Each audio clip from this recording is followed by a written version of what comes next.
Wuoth kod jopiny alwora mar boma Busia bang' chok wi dhano ne oyudi e bas moro mane riko wuok e boma ma Kigali, Rwanda kadhi e boma ma Mombasa. Basno mar kambi Trinity Express ne ofwenyo ni kod chogo no e kinde ma obila ne timo peksen e tong' ma Uganda kod Kenya. Jafwambo marwa Hilda Obuya ni kod lerno.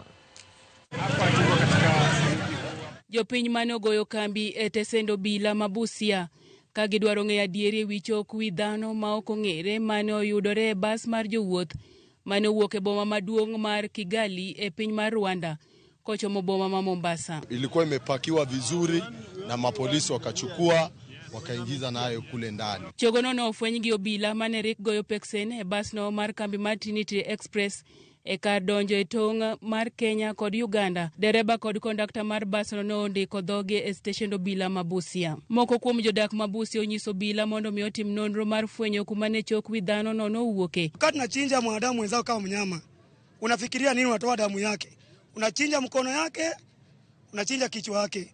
Wewe mwenyewe ukichinjwa utasikia aje? Ginyiso luoro ni kibeni nitiere ohala mar uso fuoni mag dhano. Kwa hivyo tunaomba vyombo vya usalama viweze kuhakikisha kwamba yule mhusika mkuu ambaye anafanya hii biashara chafu aweze kushikwa na mkono wa sheria uchukue mkondo wake. Hilda Obuya, Ramogi.